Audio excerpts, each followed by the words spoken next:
नमस्ते आदरणीय दर्शकवृन्द। आजको नयाँ दिग्दर्शनको प्रस्तुतिमा म नवीन दाहाल गडलिउड स्टुडियोबाट यहाँहरू सबैलाई हार्दिक स्वागत गर्दछु।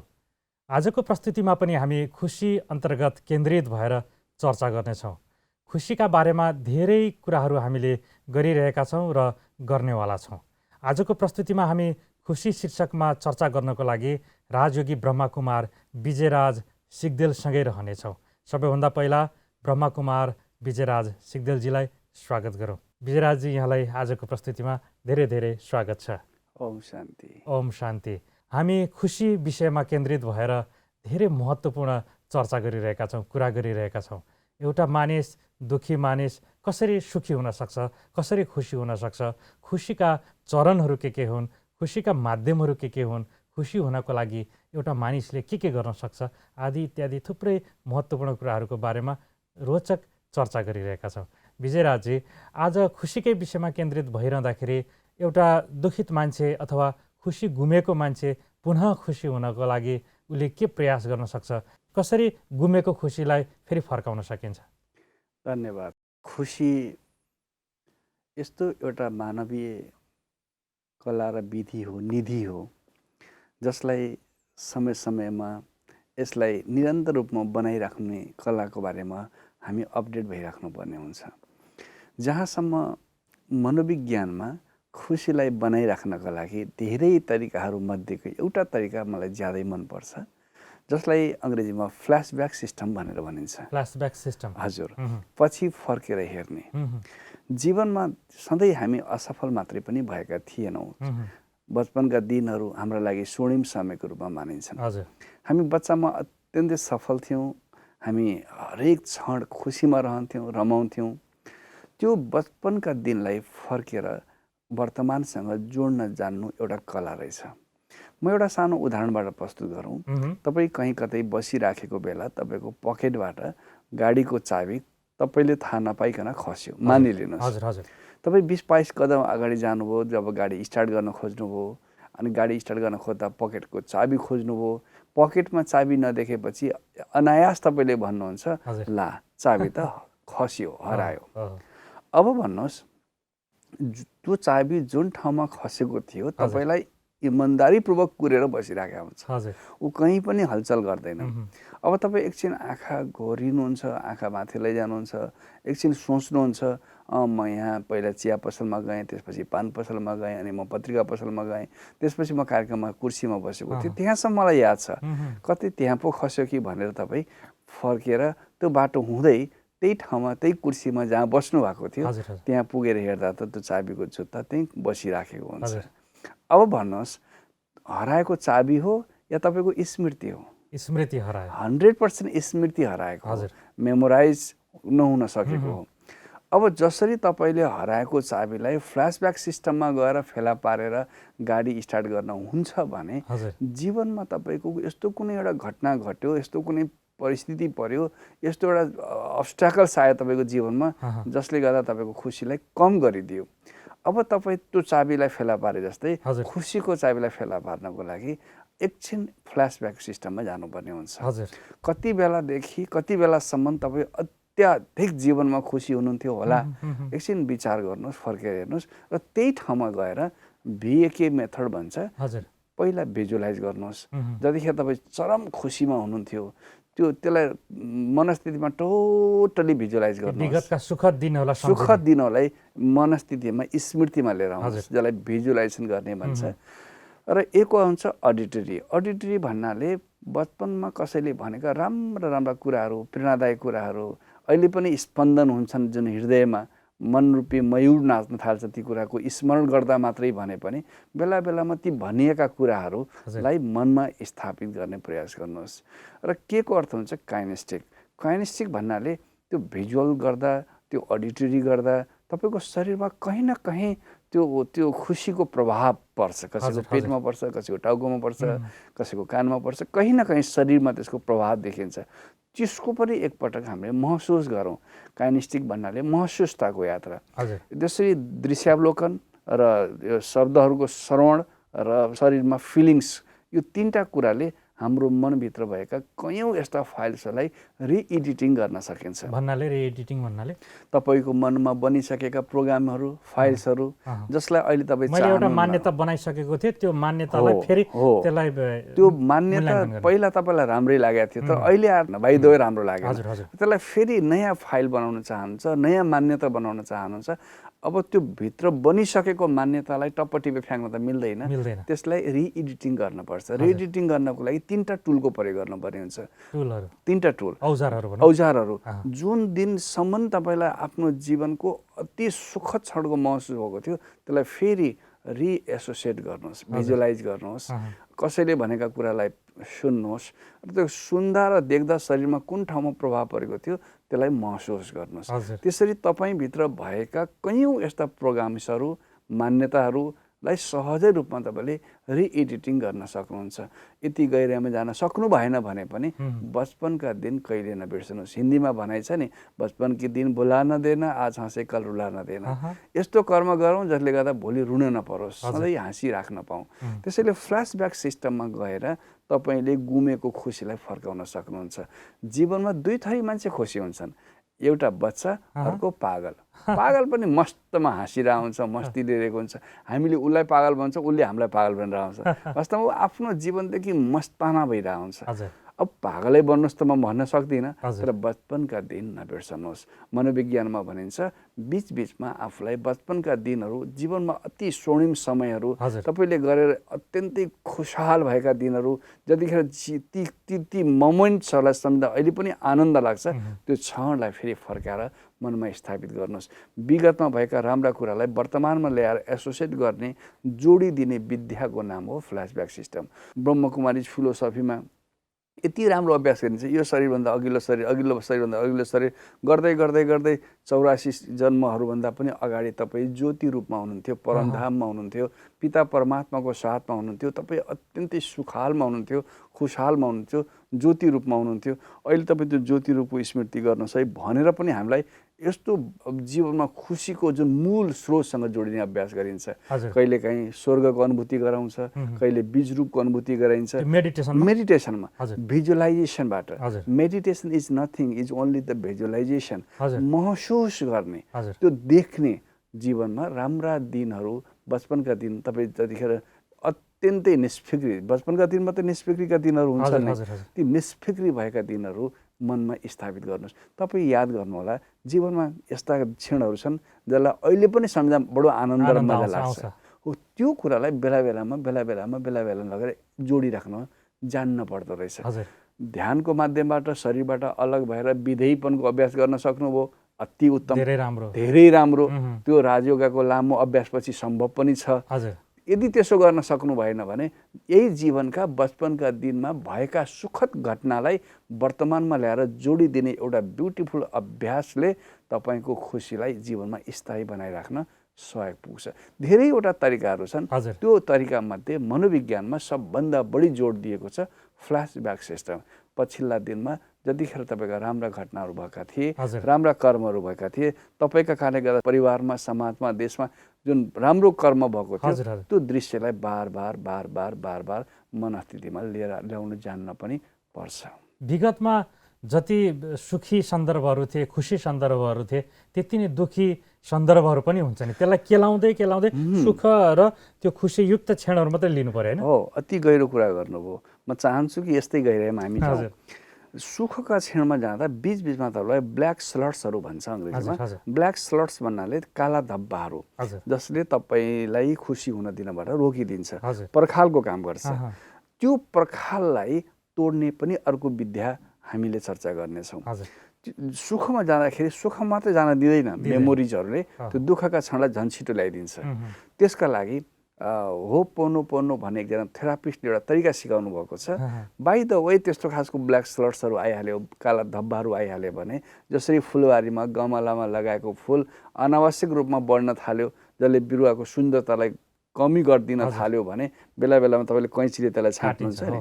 हो, यसै गरी तपाईँको मनको बगैँचामा कुनै यस्ता घटनाक्रमहरू छन् जुन तपाईँ चाहनुहुन्न, ती नचाहिएका घटनाक्रमहरूबाट मुक्तिको लागि, त्यसलाई त्यहाँबाट निकालिदिनको लागि तपाईँ एकछिन एकान्तमा बस्नुहोस्, साधना गहिराइमा जानुहोस्, साइलेन्सको अभ्यास गर्नुहोस्। त्यो घटनाक्रमलाई जुन तपाईँ कालो धब्बाको रूपमा देखिराख्नु भएको छ त्यसलाई एउटा आकार दिनुहोस्। आकार दिएर एउटा बेलुनको रूप बनाउनुहोस् या कुनै बढेको हाँगो सम्झेर त्यसलाई एउटा काल्पनिक कैँचीको महसुस गरेर त्यसलाई टक्क काटिदिनुहोस् र त्यो अनन्त आकाशमा एउटा बेलुन बनेर उडेको तपाईँ देख्नुहोस्, महसुस गर्नुहोस्। तपाईँले छोड्छ, तपाईँ छोड्नै चाहनुहुन्न त छोड्छ कसरी? कहिलेकाहीँ चुरोट पिउने मान्छेहरूले मलाई सोध्छन्, विजयजी कसरी चुरोट छोड्ने होला? म उहाँलाई भन्छु चुरोटलाई दुईवटा औँलाको बिचमा राख्नुहोस्, एक इन्ची फटाइदिनु, चुरोट छुटिहाल्छ। छोड्न कोसिस गर्नुहोस् न तपाईँ। भने जस्तै दुःखलाई पनि छोड्नको लागि हामी गहिराइमा जाने, एकान्तमा बस्ने र जुन दिन जुन कारणले तपाईँबाट भुल भयो, जसलाई आज भुल्न चाहिराख्नु भएको छैन, सकिराख्नु भएको छैन, त्यो घटनाक्रमलाई आफ्नो आँखा अगाडि एउटा आकार बनाएर क्षमा माग्नुहोस्, माफ माग्नुहोस्। त्यो व्यक्ति पनि हुनसक्छ, घटना पनि हुनसक्छ, परिस्थिति पनि हुनसक्छ। उसको कारणले तपाईँ दुःखी भएको भए उसलाई माफ गर्नुहोस् या कहिले कहिले तपाईँले आफूले पनि माफ माग्नुहोस्। माफ दिने पनि काम गर्नुहोस्, माफ लिने पनि काम गर्नुहोस्। बार बार गरिएका गल्तीलाई बडो प्रेमपूर्वक महसुस गरेर क्षमा गर्ने एउटा स्वभावले तपाईँको जीवनमा ती ब्ल्याक स्लट्सहरू खुल्दै जान्छन्, काला धब्बाहरू खुल्दै जान्छन् र खुसीको मूल फुट्दै जान्छ। जसका कारणले जसरी मूलमा धमिलो पानी आएको छ भने जति सफा गरे पनि नदी फोहोर नै आइरहेको छ भने जस्तै तपाईँले मूलमा कुनै गल्ती गर्नुभयो, बचपनमा कुनै गल्ती गर्नुभयो या अघिल्ला दिनमा कुनै भुलहरू भए भने ती भुललाई बिर्सिनको लागि जसरी पेन्सिलमा इरेजर राखिएको हुन्छ बनाउनेले, इरेजरको अर्थ लेख्दा लेख्दै गल्ती भयो भने तर मेटाउन सजिलो हुन्छ। पेन्सिलमा इरेजर बनाइदियो तर भगवान्ले एउटा तरिका दिनुभएको छ, गल्ती कर्म भइ नै हाल्यो बाइ द वे भने बडो इमान्दारीपूर्वक त्यो क्षणलाई सम्झेर फेरि पनि भिएको मेथड प्रयोग गर्नु होला। भिजुलाइज गर्नुहोस्, अडिटरी गर्नुहोस्, काइनेस्टी गर्नुहोस्। त्यो तीनटा कुरालाई कम्बिनेसन गरिसकेर तपाईँले दिलबाट क्षमा माग्नुहोस्। क्षमा एउटा यस्तो विचित्रको इरेजर हो, तपाईँले गरेका गल्तीहरूलाई उसले सर्लक्कै भेटिदिन्छ। हजुर, भन्नेहरूले त भन्न सक्छन्, बोल्नको लागि भन्नको लागि असाध्यै सजिलो छ, तर प्र्याक्टिकलमा व्यवहारमा धेरै गाह्रो छ भनिएला। तर प्रयास गरेपछि नहुने भन्ने के छ र? यसर्थ सुरुमा अभ्यास गर्दै गएपछि गाह्रो होला, बिस्तारै बिस्तारै अभ्यास गरेपछि त यहाँले भने जस्तो निश्चित रूपमा सफलताका हरेक पाइलाहरू व्यावहारिक जीवनमा कवच लगाएर हेर्दै गर्दा पनि सुरुवात त सिद्धान्तबाटै भएको छ। कुनै पनि कुराको सुरुवात सिद्धान्तबाट हुन्छ। सिद्धान्तलाई इमान्दारीपूर्वक जीवनमा अपनाउँदै जाँदा संसारमा तपाईँले चाहेको प्रयोगात्मक विधि सम्भव हुँदैन भन्ने चाहिँ मलाई लाग्दैन। गर्न चाहिँ पर्छ है। पकेटमा दबाई राखेर शरीरको रोग निको हुँदैन भने जस्तै तपाईँले भनिएका सिद्धान्तलाई अलिकति पनि डाउट गर्नुभयो, शङ्का गर्नुभयो भने शङ्काले जीवनको लङ्कामा आगो लगाइदिन्छ। त्यसैले धेरै शङ्का पनि नगर्नुहोस्, साना साना कुरा गर्नुहोस्। भनिन्छ नि औषधिलाई पनि शङ्का गरे पनि त्यो औषधिले काम गर्दैन, विश्वास गरे पनि छिटो काम गर्ने नै विश्वासले हो। काम गर्ने नै विश्वास हो। सिद्धान्त भनेको दबाई हो। दबाई रूपी सिद्धान्तलाई तपाईँले विश्वासका साथ ग्रहण गर्नुहोस्। जीवनमा तपाईँले जे चाह्यो त्यही हुनसक्छ। एउटा मानिस दुःखी भइरहेको सन्दर्भमा कल्पना गरेर पनि सुखी हुनसक्छ? 100% सक्छ। तपाईँलाई अहिले म यहाँ यस्तो एउटा माहौलको कल्पना गराइदिउँ। अति गर्मी छ यतिखेर, एउटा ठन्डा समुद्रको चिसो बगिरहेको हावा, ती छालहरू, चराचुरुङ्गीको आवाजहरू, कोकिल शब्दहरू, अनि त्यहाँको अति मनोरम वातावरणको मधुर सङ्गीत अनि समुद्रको त्यो छालको आवाज मैले भन्दै गएँ भने तपाईँको तेस्रो नेत्रले, दिव्य आँखाले त्यो समुद्रको छेउमा पुग्नुहुन्छ, अनायास तपाईँलाई अनुभूति गर्न सक्नुहुन्छ। अनुभूति यस्तो गजबको यात्रा हो जसलाई साँच्चैकै गर्नेले मात्रै मेसो पाउन सक्छ। यसको लागि संवेदनशीलता चाहिन्छ। संवेदनशील बिनाको कल्पना काम छैन। एकजना दार्शनिक हुनुहुन्थ्यो, उहाँले आफ्ना केही शिष्यलाई लिएर समुद्र पारी जाँदै हुनुहुन्थ्यो। अनि बीचमा गएपछि उहाँ चिच्याउन थाल्नुभयो, कराउन थाल्नुभयो। अनि शिष्यले सोधे, तपाईँ बीचमा हुनुहुन्छ, डुङ्गामा हुनुहुन्छ, किन चिच्याइराख्नु भएको छ? अनि उहाँले भन्नुभएछ, हेर त्यो समुद्र पारी एउटा अनाहक एउटा युवकलाई मान्छेले पिटिरहेका छन्, ठटाइरहेका छन् र उसको शरीरभरि डामै डाम छ। तिमीहरूलाई विश्वास छैन भने हेर, मेरो कपडा खोलेर म तिमीलाई त्यो डाम यहीँ देखाइदिन्छु।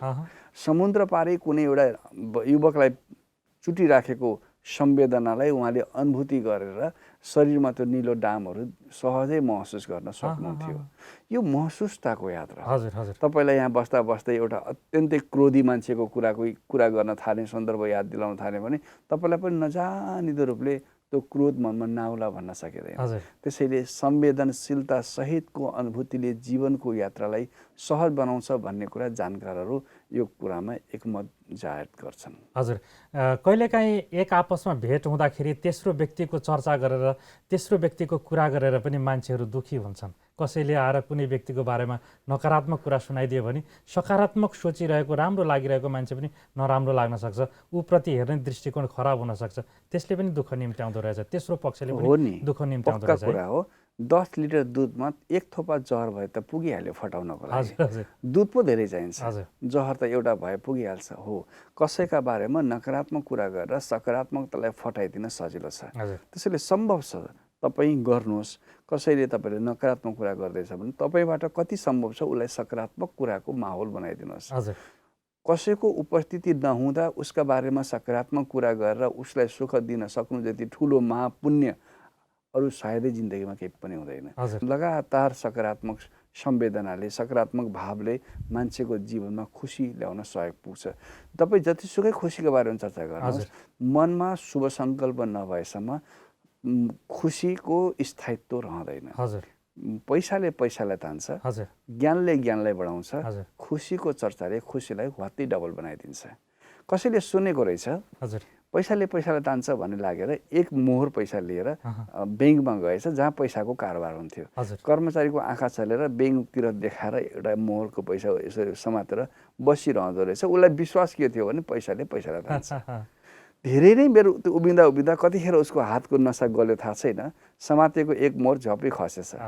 खसिसकेपछि पो उसले थाहा पायो हातमा पैसा छैन, खसिसकेको छ। अनि उसले बुझेछ ए पैसाले पैसालाई त तान्दो रहेछ, तर धेरै पैसाले थोरै पैसालाई तान्दो रहेछ भने जस्तो मनमा जब धेरै शुभ सङ्कल्पहरू चल्न थाल्छन्, शुभ विचारहरू चल्न थाल्छन्, सबैलाई मैले सुख नै दिन जन्मेको म सुखदेव हुँ भन्ने कुराको साँच्चीकै मान्यतालाई मनमा स्थापित गरिदिनुहुन्छ नि, त्यसपछि सानातिना खुसी त तपाईँतिर मानव चुम्बकमा फलामको धुलो आकर्षित भए जस्तो आउन थालिहाल्छ। खुसीलाई तान्न थाल्छ। त्यसैले मेरो जीवनको आफ्नो अनुभवले के भन्छ भने हमेसा तपाईँको मनसँग सकारात्मक संवाद गरिराख्नुहोस्। बार बार भन्नुहोस् जीवनभर यस्ता गन्दा कुराहरू भर्नका लागि तमाम मान्छे तयार छन्, म मात्रै यस्तो म मालिक हुँ मेरो जीवनको, जसले मेरो मनको कोठालाई सफा गर्न म नै जिम्मेवार छु। तपाईँले आफूलाई जिम्मेवार सम्झेर बार बार बार बार मैले हिजो पनि यो सन्दर्भ जोडेको थिएँ, श्रीखण्डको काठको टुक्रालाई बार बार घोट्नुपर्छ अनि बल्ल जीवनमा बाँच्न आउँछ। यहाँलाई थाहा छ बनचोरोले श्रीखण्डको रुखलाई काट्दाखेरि काटिसकेपछि पनि श्रीखण्डले एउटा बनचोरलाई राम्रो कुरा दिन्छ, सुगन्ध। बनचोरो काट्न पर्यो गरेको, काट्नलाई युज गरिएको छ, तर हेर्नुहोस् त त्यत्रो काट्दाखेरि पनि त्यो रुखले बनचोरलाई सुगन्ध दिइरहेको हुन्छ। तपाईँका बारेमा कसैले कुरा काटि नै हाल्यो भने पनि यस्तो एउटा प्रभाव त्यसलाई छोडिदिनुहोस् कि त्यो काट्ने कुरा पनि सुगन्धित भएर जाओस्। यहाँले भन्नुभएको थियो नि अगरबत्ती राख्नको लागि होइन जलाउनको लागि हो, यसर्थ यो अगरबत्ती भनेको मन नै रहेछ होइन। पक्का मनलाई जलाउनु पर्यो, मनलाई सकारात्मक कुरामा त्यसलाई प्रयोगमा ल्याउन सक्नु पर्यो। मन तपाईँको बच्चा जस्तै हो, जसरी बच्चालाई फकाउँदा मान्छ, मनरूपी बच्चासँग पनि संवाद गर्न जान्नुपर्छ। तपाईँले मनलाई यत्तिकै छोड्न मिल्दैन। मनलाई छोड्यो भने यो बेलगामको घोडा जस्तो बन्छ। यसलाई आफ्नो काबुमा राखिराख्नको लागि बार बार साना साना कुरामा मन, बुद्धि, संस्कार तीनटा हामीभित्र संयन्त्र छन्। यी संयन्त्रको मालिक तपाईँ हो। सबैभन्दा ठुलो प्रधान सेनापतिको काम गर्छ मनले, अनि गणपतिको काम गर्छ बुद्धिले, र सेना प्रहरीको काम गर्छ संस्कारले। यी मन, बुद्धि, संस्कारलाई तपाईँको अनुकूलको बनाइराख्नको लागि यसलाई भोजन चाहिन्छ। जसरी शरीर चलाउनको लागि खाना चाहिन्छ, मनलाई स्वस्थ राख्नका लागि सकारात्मक चिन्तन, बौद्धिक चिन्तन, आध्यात्मिक सत्सङ्ग, यी सबै कुरा जरुरी छ। त्यसैले खुसीको मूल स्रोत भनेको विचार हो। विचार पनि 4 प्रकारको हुन्छ। विचार भन्छ नि, B3, B2, B1 भन्दैन नि, विचार 4वटा कुराको कम्बिनेसन भएपछि बल्ल विचार बन्छ। जस्तै पहिलो कुरा विवेक। तपाईँको विवेकले के भन्छ? Wisdom, common sense. कुनै पनि कुरामा ठिक बेठिक भन्नुभन्दा अगाडि तपाईँको कमन सेन्स के छ? तपाईँको विवेकले त्यो कुरालाई के भन्छ? भित्रको मनले कहिले पनि तपाईँलाई नराम्रो कुराको गाइडलाइन गर्दैन। भित्रको मनले जहिले पनि सही डिरेक्सन गर्छ। विवेकको आवाज सुन्नुहोस्। विवेकलाई जसले प्रेम गर्न सक्छ उसको जिन्दगीमा सफलता भन्ने कुरा अघि पछि नाच्न थाल्छ। विवेक पछिको दोस्रो हुन्छ तपाईँको विवेकले जे कुरा भनिराखेको छ हजुर त्यो विवेकले भनेको कुरामा विश्वास गर्नुहोस्। विवेक विश्वास दोस्रोमा विश्वास। तपाईँले तपाईँलाई नै विश्वास नगरुन्जेलसम्म संसारमा कसैले पनि तपाईँलाई विश्वासिलो बनाउन सक्दैन। जबसम्म तपाईँले आफूलाई विश्वास गर्नु तपाईँभित्रको सम्भावनाहरू प्रस्फुटित हुनै सक्दैन। सम्भावना बगेको खोला जस्तै हो, हेर्दा केही पनि देखिँदैन त त्यो भित्र आगो हुन्छ, पानीभित्र आगो हुन्छ। विश्वासभित्र पनि त्यो एउटा ऊर्जा हुन्छ, तपाईँले जीवनमा सबै कुरा गर्न सक्नुहुन्छ। विवेक, विश्वास र तेस्रो कुरा विकास। विवेक विश्वास अब विकास। साना साना कुरामा डेभलपमेन्ट गर्दै जानुहोस्। तपाईँले गर्न सक्नुहुन्छ, ठुला कुरा एकैचोटि गर्न सक्नुहुन्न, तर कमिलाले हेर्नुहोस् त आफूभन्दा 10 गुणा ओजन भएको चिजलाई बोक्न सक्छ। ऊ थाक्दैन, गरिरहन्छ। जीवनमा पनि केही न केही विकास गरिराख्नुहोस्। प्रगतिको पथमा अगाडि बढिराख्नुहोस्। पछाडि फर्के हेर्ने काम नगर्नुहोस्। दुनियाँको काम तपाईँले गरे पनि भन्छ, नगरे पनि भन्छ, आदि गर्नुहोस् आदि नगर्नुहोस्, तर पनि भन्न छोड्दैन। उनीहरूको काम भन्ने हो। दुनियाँ हिन्दीमा भन्छ सबसे बडा महारोग क्या कहेंगे दुनियाँ की लोग। मान्छेले के भन्छ होला भनेर सोच्न थाल्नु भने तपाईँ एक कदम अगाडि बढ्न सक्नुहुन्छ। धेरै चिन्तन पनि नगर्नुहोस्। इङ्ग्लिसमा भन्छ more analysis more possibility for paralysis. बढी तपाईँ एनालाइसिस गर्न थाल्नुभयो भने तपाईँ प्यारालाइसिस भइदिनुहुन्छ, के पनि गर्न सक्नुहुन्न। तपाईँले गर्न सक्ने के हो? सुस्त गरिराख्नुहोस्। चौथोमा आउँछ विजय। हगि अब सफलता तपाईँको जन्मसिद्ध अधिकार हुन्छ। ढुङ्गालाई छुनुभयो भने हिरा भन्छ। बोलेपछि तपाईँको हरेक बाणीमा त्यो सिद्धता डेभलप हुन थाल्छ। 4 कुरालाई एउटै शब्दमा भन्नुपर्दा विचार भनेर भनिन्छ। धेरै धेरै धन्यवाद विजयजी। अन्तमा यहाँले विजयको साँचो राख्नुभयो खुसीको लागि। यही शब्दसँगै आजको प्रस्तुतिबाट हामी बिदा लिने तर्खर गर्दैछौँ, किनभने समयले सङ्केत गरेको छ। समयको सङ्केत हामीले बुझेका छौँ। आउने प्रस्तुतिमा फेरि खुसीको यो असाध्यै महत्त्वपूर्ण र रोचक प्रस्तुतिलाई हामी निरन्तर जारी राख्नेछौँ। आजको प्रस्तुतिमा समय दिनुभयो यसको लागि धेरै धेरै धन्यवाद। आदरणीय दर्शकवृन्द, आजको प्रस्तुति नयाँ दिग्दर्शनमा हामीले खुसीका असाध्यै महत्त्वपूर्ण चरणहरू र सन्दर्भहरूको बारेमा रोचक चर्चा गऱ्यौँ। विजयराजजीले भन्नुभयो कि खुसी हुनको लागि सबैभन्दा महत्त्वपूर्ण एउटा पक्ष भनेको फ्ल्यासब्याकमा जाने। अघिल्ला दिनहरूमा अथवा पछिल्ला वर्षहरूमा जतिखेर हामीले हाम्रो जीवन भोगिसकेका छौँ, ती भोगिसकेका जीवनहरूमा हामीले सुखका पलहरू, खुसीका पलहरू, आनन्दका क्षणहरू, ती यात्राहरू कहाँ कसरी बितायौँ, तिनको हामीले सम्झना गऱ्यौँ भने पनि, तिनको याद गऱ्यौँ भने पनि हामी असाध्यै सुखी र खुसी हुन सक्छौँ वर्तमानमा। न कि दुःख र भविष्यका कल्पनाशील कुराहरू, दुःखका कुराहरू सम्झेर दुःखी नहुने आदि असाध्यै महत्त्वपूर्ण र रोचक विषयमा आज हामीले छलफल गऱ्यौँ खुसी शीर्षकमा। हुन्छ त आउने प्रस्तुति हेर्नको लागि यहाँहरूलाई आग्रह गर्दै आजको प्रस्तुतिबाट म नवीन दाहाल बिदा हुन्छु। नमस्ते, धन्यवाद।